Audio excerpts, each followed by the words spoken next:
Okay, good afternoon and welcome to 802 Scoop, streaming live from the Inside Scoop studio right here on North Main Street in Barre, Vermont.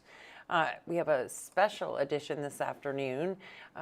We have been you graciously accepted our invitation, and I am speaking of Lieutenant Governor John Rodgers joining us again in the studio. Thank you so much for coming. Thanks for having me. Glad to be here. I know that you're super busy, so to have you agree to this is a really big deal. Well, we're lucky we're not too far away, so we squeezed it in. Right, so you're able to scoot up for just a few minutes at least. Yep.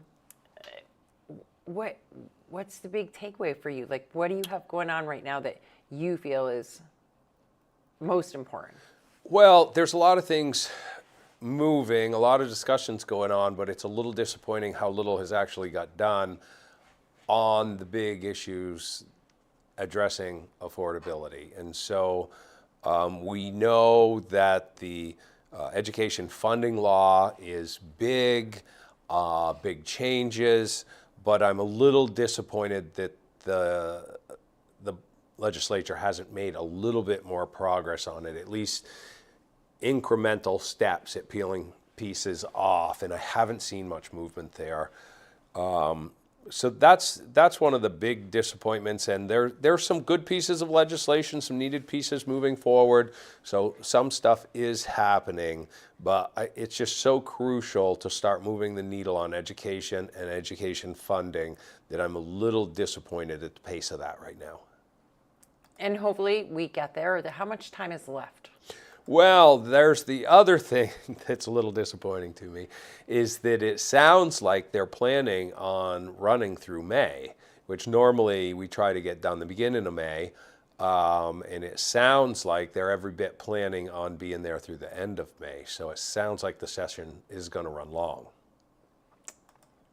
Wow. Wow is right. I mean, hopefully that means that if it's going to run long, that they are making big progress, that it ends up being for a good reason. Well, that's what we hope. We hope that we don't run a month long using taxpayer money to keep the legislature in session, and we don't make progress. If we can make enough progress, then maybe it's worthwhile. My personal perspective is the legislature needed to hit the ground running a little harder than they did. And of course, in the first year of a biennium, you have to bring freshman legislators up to speed. So there is a little bit of a learning curve, but we really need to be focusing all our resources, all our committee time, and some of the workload can be broken up to different committees that may not always be such a huge player in education, but I think there's potential to get the work done, and I'm just hoping that the legislature buckles down and makes real progress. Maybe they don't make it through the whole proposal. Maybe we come back next year and fix what we didn't get to, but from my perspective, we have to make some sort of progress this year. I think that would be the perspective of many. From the voters that I spoke to during the campaign, that is their expectation. Mm-hmm. Now, the last time I saw you was at Recovery Day. It was great to see you there. You spoke, and it was a great turnout. Super, yeah, really good. Really good turnout. And I know that there have been some discussions around mental health and substance use disorder and funding and how all of that looks right now with the housing crisis and the money for things like that in the budget. Do you see any money advancing towards things like that at all? There's certainly a lot of discussions going on. I personally had a bunch of folks from the recovery space in the office and asked them what their needs were. And interestingly to me, one of the supportive housing groups that was there that provide housing for people after they get out of recovery, sober housing to continue the recovery, were telling me that if they have someone violate the rules, that they are treated like a landlord and they have to go through this whole giant eviction process.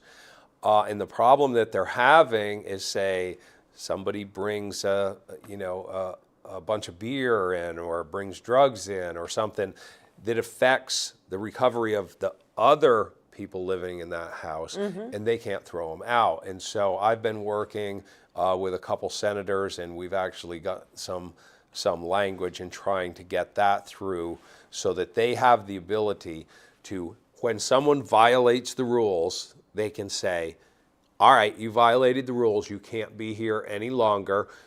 We can get you back into a recovery program. We can find you a bed till there's an opening, or you can do, what you want to do. And so then they have that choice, but we can't allow them to be there and to jeopardize the other people in the process that are working hard to be sober. And so that's one thing I've been working on in recovery, which I told them, I said, well, that for me is great because it's easier in this financial climate to move something forward that only needs language and doesn't need money attached to it, because there are just so many demands, so many great programs that we need to invest in, and we've got very limited resources. Definitely limited resources. And for me, top of mind would be, and I spoke with some legislators before the session started. They came to a forum with Washington County Mental Health over at the Labor Hall. And for me, my always sense of the housing crisis even, and the hotel motel program and what we're going through right now with that and all of the money spent on that. For me, my thought is that if you worked on or you put money into sober living accommodations, more treatment facilities, things like that, you could essentially really help the homeless population in a big way, because if you fix that, you fix the homeless population, because it gives them that foot forward to have a job and sustainability for themselves, which they don't necessarily have right now. Yeah, and we know that that's a big problem with the homeless population, as that many of them have substance use issues. And so, yes, if we can steer them to treatment and then provide them with supportive housing on the other side, then we generally get the win. The problem is if you put folks through treatment and there's no supportive housing on the other side, they're very unlikely to succeed. We're basically setting them up for failure because they've nowhere to go except where they just came from. Right, and most often just 2 weeks before, because most beds, most rehabs are not really 14 long to enough. 21 days. Exactly. And so then it's literally just a rest. It's a nap, basically. Yep. Exactly. And then you're in the same situation you were before without a lot of supports and services. Yeah, and that's why I love programs like I'm close with the Tatros at Jenna's Promise, and that Amazing program, people. so wonderful because they do the treatment, they do so much other support, job training, and that stuff. And that's what people need when they're in recovery. They need to know somebody's there for them. They get job training, and for people's self-worth, just to have a job and know that you're making money, you're contributing to society. All that stuff is super Right, the important. community makes a huge difference. Community having makes that community. all the difference. Just like the old saying, right? It takes a village to raise a kid. It takes a community to help people who are suffering with substance use disorders. And so, everything right back to money. It's always money, but that's the type of system that we need to continue to replicate across the state. in more places because we know the needs out there. Right, and not only is it a good one to replicate because of the supports it has, but as you said, the people within that program work. They have jobs. They're participating in their growth while they're kind of being wrapped up in these services and for a year or more. It gives them that opportunity to advance, and so that they are able to go out and get their own apartment and a job and know what it is to have a car loan or make payments and things like that, because they pay rent to stay there. Right. Once they start working, they contribute to their everyday. And that makes a huge difference. It's all part of being an adult. And you know, unfortunately, a lot of the young folks with substance issues never really became adults.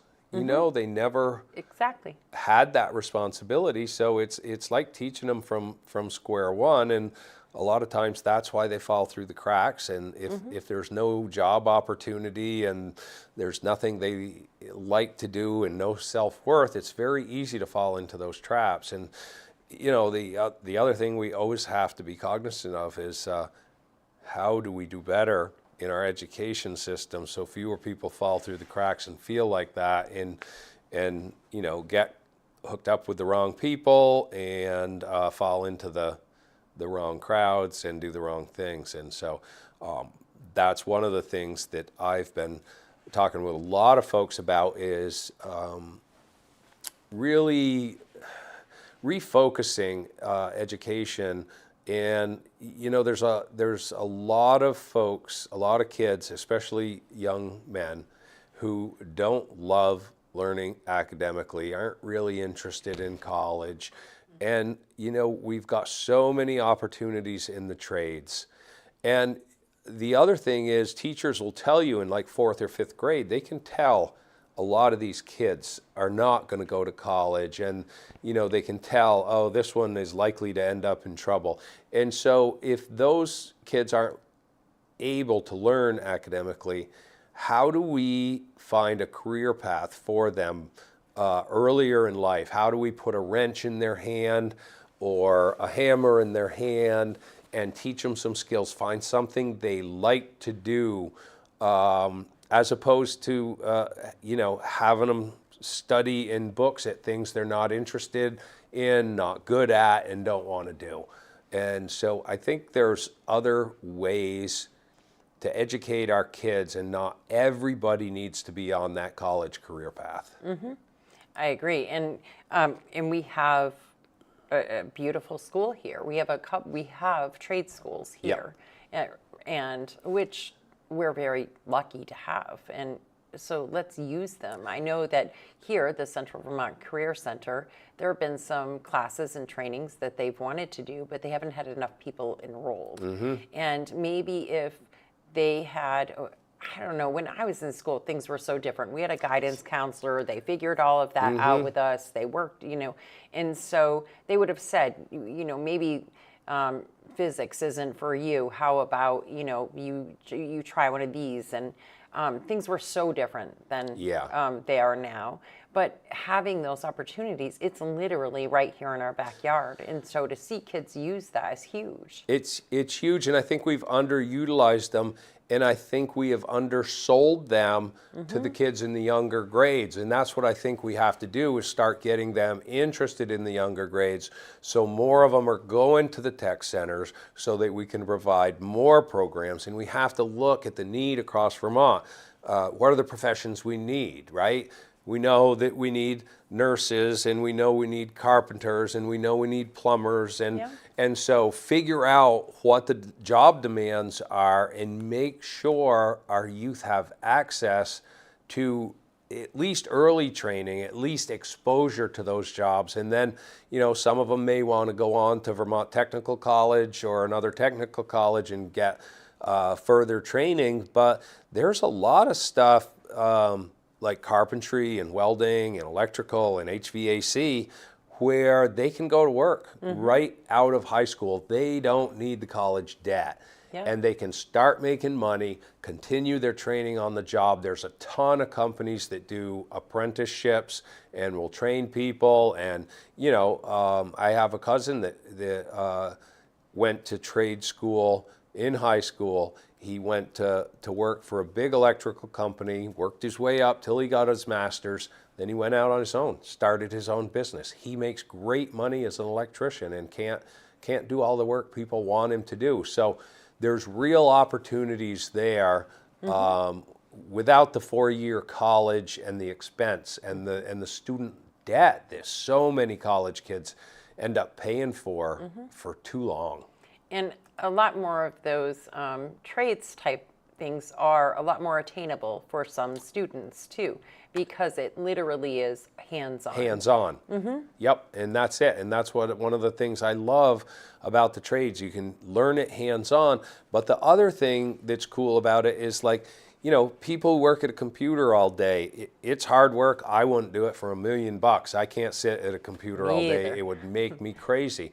And you're talking to a guy that builds stone walls all day, right?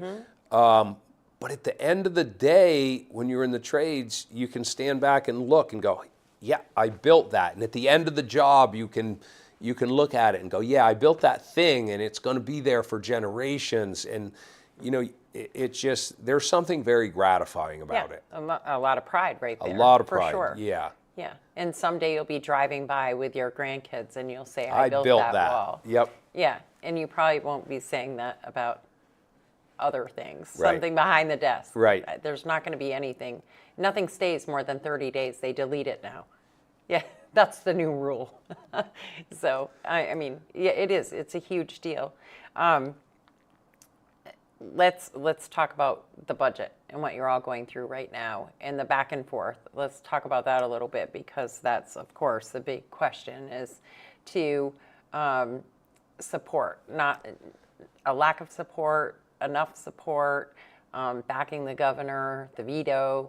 What are your thoughts with all of this? Yeah, on the budget adjustment, I talked with the governor about the veto before he vetoed it, and there's a couple things in that budget. First thing, with all the cuts going on federally, we should not be spending any money that we don't absolutely have to spend. We are going to need to plug holes that are left by federal cuts. So I think he was wise to veto it. I support his veto. We have got to figure out a way to do better. The hotel motel thing, it has helped some people, but it has not been an answer. It's not been a great fix. We've had a ton of people die of drug overdoses. I visited with the police departments in Colchester, Burlington, and South Burlington. They all had horror stories about the calls that they get to the hotels and motels that are housing those folks.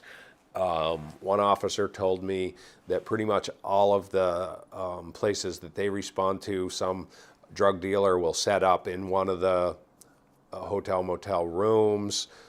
They've had various drug overdose deaths. Nobody's checking on the people, so sometimes they're dead for 4 or 5 or so days before anybody finds them. So without oversight, that program has been a real debacle. And a lot of folks don't like it, but the emergency shelters, where they're housed in more of a dormitory style, where there's somebody overseeing people and holding them accountable, Yep. we're not losing people to drug overdoses there because there's somebody watching them. In the hotel motel program, they go in their room and they lock the door and nobody knows what they're doing. There's no accountability. And they can have company and people come and go, and and you may not know who's coming Exactly. in and And out who's of the setting up hotels shop and in who's one of those rooms. Yeah, and so it's not that you're denying that there's a need. I don't think that that's what Yeah. is being said at all. But I think that that's the message that is perceived by some, is that you're denying that there's an issue, and I don't think that's the case at all. I think you very much know there's an issue. You just know that this isn't the avenue to go. Right, and the governor actually put a bunch of money in to send to cities to deal with the homeless population in their cities, and the legislature didn't go for that. And so, I'm still hopeful that they can negotiate a compromise, but I'm not sure. We may just go ahead without a budget adjustment, and everything will have to wait until the new budget kicks in July. Which is a little frightening. Which is a little frightening for some things, levels. but it's not the end of the world. We can make it through. Yeah, we always do. We right? have to. We're Vermont strong, Yeah, right? you got it. Yeah. You got it. So, what else? What else do you feel is like top of the line or top tier right now? Yeah, there's a couple things that I have been working on. If you recall, when I was back in the Senate, new inspection rules for people's cars kicked in. Mm-hmm. And I was so furious with our caucus for allowing that to happen. And it kind of got snuck by everybody in that the legislature allowed the DMV to write new rules for inspection. And there's just horror stories. People with brand new cars that couldn't get them inspected because there was rust on the rotors. Mm-hmm. I had one lady call me from Bennington, said she had put all the components in the emission system, all new, mechanic went all through it, check engine light was still on. Now this is a person who couldn't afford a new car. Mm-hmm. Spent $1,200 to have that system completely overhauled and still couldn't get her car inspected. Yeah. And so I've been speaking with the Senate Transportation Committee, and I'm gonna be talking about it a lot more. I really think it's time to just be done with the inspections in Vermont. Mm-hmm. People are struggling financially. It's fine if you have enough money to buy a new car every 2 years, but let's face it, even me, I just went out and bought a used Subaru to commute to Montpelier for my new job, and it had 117,000 miles on it. I don't have enough money to go out and buy a new car. I have to have a truck for work. Right. I don't want to drive the truck back and forth to Montpelier because it's terribly inefficient. Mm-hmm. So I paid $7,000 for the car, knowing it needed some work. Went to get it registered. They wanted me to pay sales tax on $12,500. Yeah. If it was That's worth the that book much, value. the Right. guy would have sold it for that much. And so, excuse me, I went to the Senate Transportation Committee and asked them to change that. You should pay tax on what you pay for a car. Mm-hmm. And so to carry that story forward, I ended up getting DMV to drop it down to, I don't know what it was, 95 or 9,200 or something. It was still too much because I instantly had to go out. The reason I got that car for $7,000 because it needed some work. Right. I instantly went out, made an appointment at my garage, and spent another $2,000 on the car. Right. Now, all that stuff, the tires and the spark plugs and all the other materials that went into that car, I had to pay sales tax on.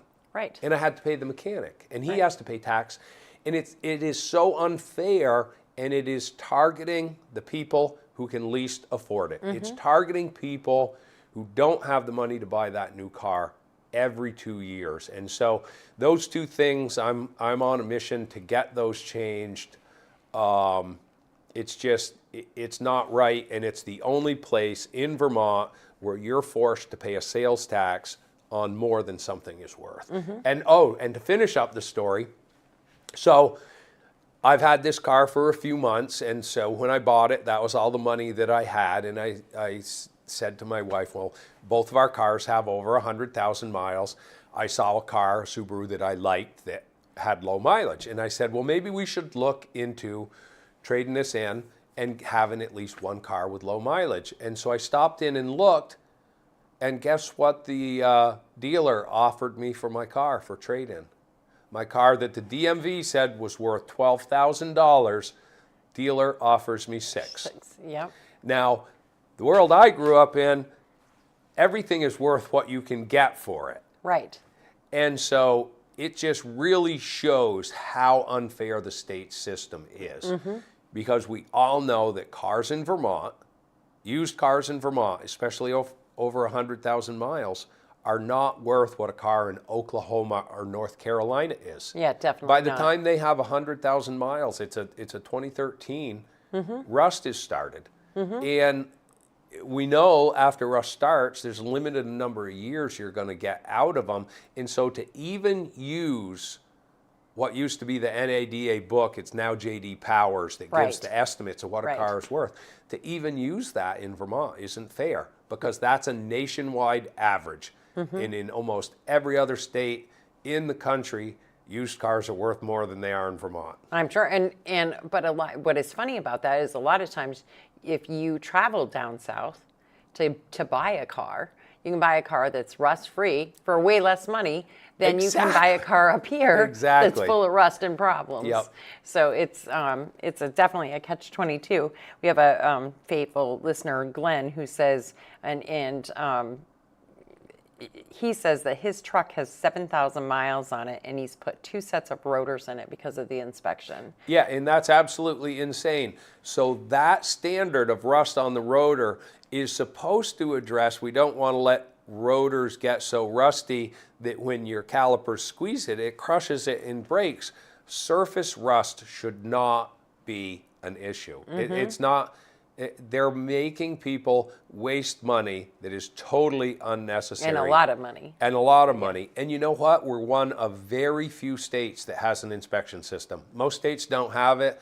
They don't have any more accidents than we do. And I think it's time to get rid of it, because the people who are affected the most are the people who can afford it the least.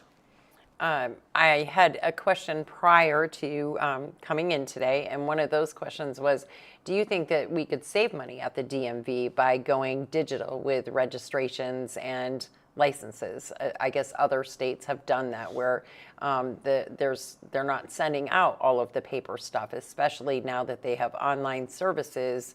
Do you think they'll ever go to a digital version where you still have a plate, but everything else is digital? You pull it up on your phone like you do your credit cards now, and to save money. Yeah, I don't know, because, we've got a lot of older people in Vermont, and a lot of older people would not be comfortable with that. They're not highly skilled. I mean, when we joke in the office about computer stuff, because I'm no tech whiz, I tell everybody, I work with stones, right? And it's like, that's my joke about, no, I'm not a computer pro, and I do not want to spend that large a portion of my life learning how to be one. Figuring it out. So not everybody is digitally acclimated, and so I would be a little skeptical of that myself. I think if it was an option, that would be wonderful. But I know with a lot of older folks, they would still rather do it the old-fashioned way. Yeah, I know my father would. I know that to get his military discount at Home Depot now, he has to have the app on his phone, and so now he just won't shop there. Isn't that something? Yeah, and that's a shame. Without it, they won't give him his military discount. And so they're he just won't go forcing there. older people out of some of the benefits they should be getting. Right. Yeah. Because they can't deal with it, can't or deal with don't it. want to Right. deal with it, or maybe they don't have a cell phone at all. Right, exactly. And some people don't have computers or computer access. We have a comment here that says, in North Carolina, you pay tax every year on your vehicle based on what it's worth, but it's capped at $240. Every state gets their money. That just collects it through different avenues. Yep, that's true. And I think in New Hampshire they do that. I think in Connecticut they do that. There's a lot of places where you have to pay on your car every year. But I guess our property taxes are so outrageous here, they've never gone after that one. And then Glenn wants to know if you are making any headway on repealing the new law regarding the 72-hour waiting to purchase a firearm. We're not going to make any progress on that in the legislature. There's a lawsuit underway, and I believe that and the magazine ban will be deemed unconstitutional and will eventually be overturned. The sad part about that is I told the legislature those two pieces of legislation were unconstitutional before they passed them. And they passed it just the same. And so what this did is made it so somebody had to challenge it in court and raise a whole bunch of money. So gun owners and sportsmen have donated. It's going to be over $400,000, I think. Oh, wow. It's a massive cost. And we're also paying the taxes to support the Attorney General who's fighting against us, right? Because they have to represent the state. So it's really, really unfair that they passed those unconstitutional bills, and now we're having to fight it. But I am certain that they will eventually be overturned, and that's the only way we're going to get rid of it. So Because it basically, if I can, yeah. it basically is getting rid of gun shows. And we know how important the Barrie Gun Show was to this area and how many people it brought into the area. Yeah, it still is. They've had a great turnout. Even this year, a great turnout. Yeah. People are still going. It's just that rule. Yeah. So hopefully that does not happen. Yeah, no, hopefully it gets overturned and we can go back to things as normal. That would be great. So we'll jump to the next big subject before I know that you probably have to fly out of here. Clean heat. Yeah, so clean heat, there is a partial, I don't even know if you should call it a partial repeal or a delaying bill that is currently in finance. I think it's going to be voted on today. Either yesterday or early this week, the committee said this is such a bad bill, we're hanging it on the wall. I think somebody is proposing an amendment to change the bill, so there's going to be another discussion today. But my perspective and the governor's perspective is that forwarding any one of these bills that doesn't fully repeal it is a non-starter. We need to fully repeal it. That's what we heard from the voters. That's what needs to happen. The Democrats have been dragging their feet. We tried one time to relieve the committee of the bill and have a vote on the floor, and of course we don't have quite enough votes. We didn't get there. So I am hoping that they don't forward this bill. If they do pass it out of committee and it makes its way to the floor, then I'm going to advise the senators that we try again to amend the bill to a full repeal. Vermonters just can't afford it. And let's be clear, you know, I'm one of the guys that's done a huge amount on the ground on my farm to help with climate change, and my land actually provides ecosystem services for thousands of Vermonters. And I think we need to do everything we can to protect the planet. That is not the question. First off, Vermonters can't afford it. And the bottom line is we shouldn't be doing things Vermonters can't afford. But if you look at the situation in Vermont, we're nearly carbon neutral because of our farms and forests and in all the natural lands. If we could build a magic box that absorbed all the carbon that Vermonters made, and Vermont never produced another bit of carbon magically, that's not going to change the climate of the planet much more than a hair follicle. And I'm not saying that we shouldn't do everything that we can do, but it has to be affordable. It has to be meaningful, because China is still building coal power plants to feed manufacturing for all the crap that Americans buy that's manufactured in China. So we really need to be careful. And one of the other things that drives me crazy about the way the Democrats have driven forward their regressive policies pretending to address climate change is Nobody wants to talk about the child and slave labor in the Congo that's producing the cobalt to make batteries. 70% of the cobalt in the world comes out of Congo, and it is mined by child and slave labor. They are destroying a people, and they are destroying the environment there, and yet, when that battery shows up here in Vermont in a car, they call it green. Now, from my perspective, if you're using child and slave labor and destroying the environment on the other side of the planet, it is not green when it gets here. Right.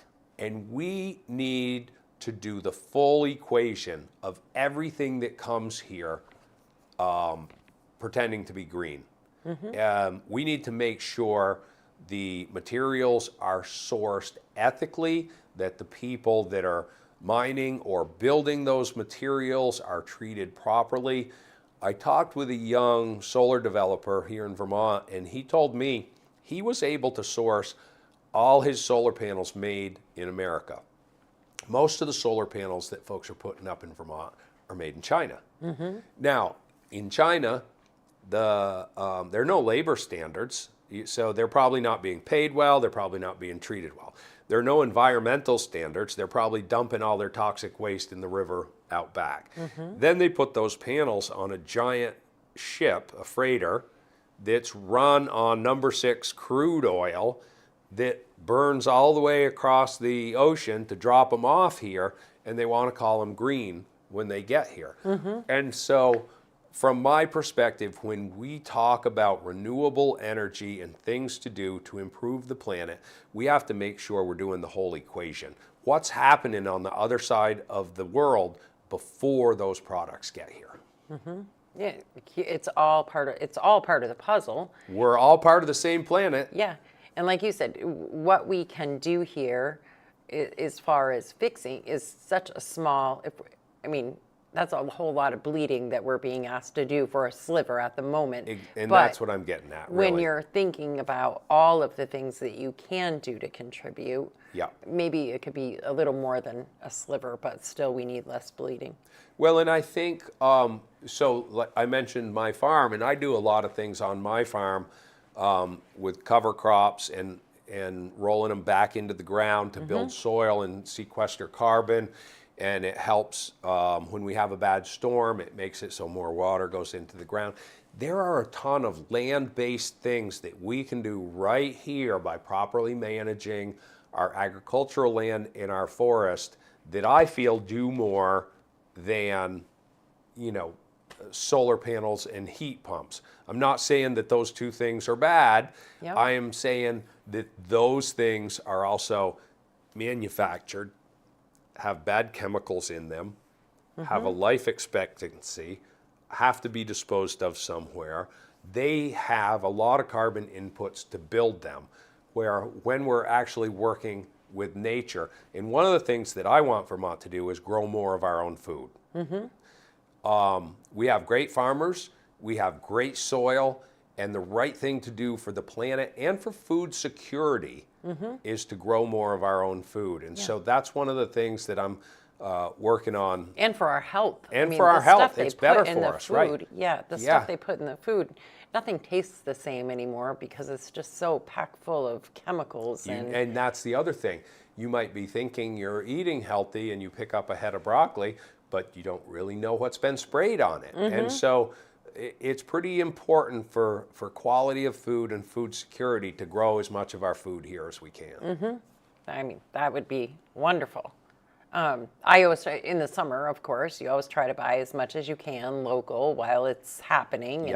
And some things you put away and stock up for the winter as much as you can. But it would make a lot more sense. And maybe we could see some rejuvenation of some farms around here. There's a lot of farms that have gone by the wayside. And my son's a dairy farmer, and he often tells me, he'll give me the numbers every once in a while. At the beginning of 2020, there was this many farms, and now there's only that many, and it's shocking. It is shocking. It is absolutely shocking. And he does it from when he was born in 1990. He'll say, when, on my birthday in 1990, there was this many farms in Vermont, and now there's this many. Yeah. And it's only 34 years, but the decline is Dramatic. Yeah, it's horrifying, really. is. It's super sad. It is. And so what else can we do with those farms? Because the important thing about growing more food here is, think about it. Today, let's say I go to Price Chopper and I get a bunch of produce. Well, most of that produce came from California, it came from Mexico, it came from Spain, it came from Canada. Who knows where it came from? That money is gone. If we're growing that food here and can keep more of those grocery dollars here, you know that farmer is going to spend a lot of that money in the businesses around that community. Yeah, exactly. That's what kept Vermont healthy back when we had all those small dairy farmers. When I was a kid growing up on a dairy farm, all our farm families went and shopped at the local stores. They bought cars at the local dealers. They bought tractors at the local dealers. That money went around and around our community. And that has been a massive change for Vermont.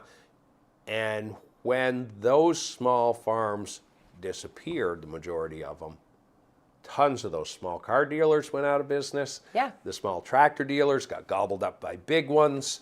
Little hardware stores that were in every town went out. And it really began the demise of small towns and villages. Which is what Vermont is, really. And Really so is. we truly did change our makeup all the Yep. way around when that. And I say I say it often, and Michael always gives me a hard time when I say that I truly believe that in order for us to go forward, we need to step back quite a ways. Yeah. Not even just a little bit. We really need to step back quite a ways to be able to move forward, because where we're at now just seems like not such a great place. No, it's not a good place. Everybody thought easier is better, and everything, was done to get easier and easier. Let's buy food in a box that's all prepared. Well, it's not healthy. It's killing Americans. And so they eat ultra-processed food, and then they become obese. But you're afraid of raw milk. And then they get on some drug to lose weight because they're eating bad food. And it's like so many of our healthcare problems could be addressed through better nutrition and better food. Yeah. And maybe education in the schools about that. Because A lot of it. That too, just like you were talking about the trades, those sorts of things went out, I don't think long after I graduated, Yeah. where when I was in school, we had home ec, and we learned, cooking and sewing and growing food and, Yeah. Those sorts of, we don't really talk about those things anymore. There's lots of other things talked about in school that maybe we should step back and go back to basics here too. We just do go need back to focus on basics. basics, and that's one of the things, the reading scores are terrible, math scores are terrible. There are basic things that kids need to learn in school, and we do really need to focus on those. But like you said, I always laughed when everybody started touting, the local food movement, grow local. And it's like, that's the way I grew up in the 60s and 70s. It's like, you didn't invent something new. You're just going back to something that people did Right. for generations. Yeah. And now all of a sudden, some people think it's cool, so they're doing it. But Yeah. it really is a way of life. And that's like, growing up on the farm, we didn't have a lot of money, but we ate like we were rich. Of course, Because yeah. we had our own meat, our own chicken, our own eggs, our own pork, a giant garden. We froze, we canned. So we always ate really good. Yeah. When you went to Grammy's on Sunday for dinner, she was cooking on the wood oven. I mean, cooking the bread in the oven, Yep. wood-fired oven, and that's how my grandparents were. Yep. And believe it or not, they were slow to.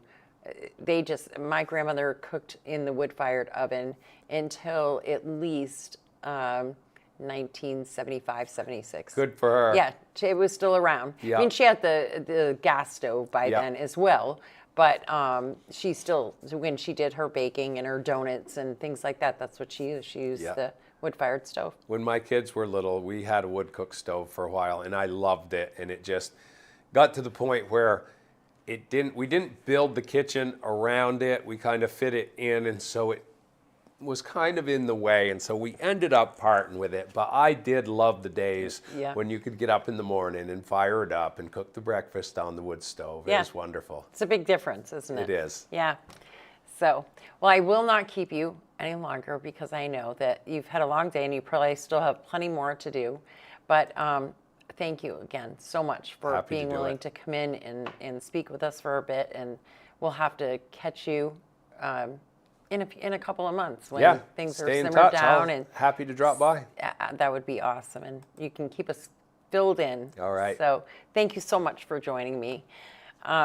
Michael and I will be with you at 7 o'clock tonight. We have all kinds of things going on, all kinds of things to talk about. Of course, we will have a new clue for who my new co-host is on the Monday through Thursday at 4. So tune in so you can get that clue and be added to the drawing. Thanks, and we'll see you in a bit.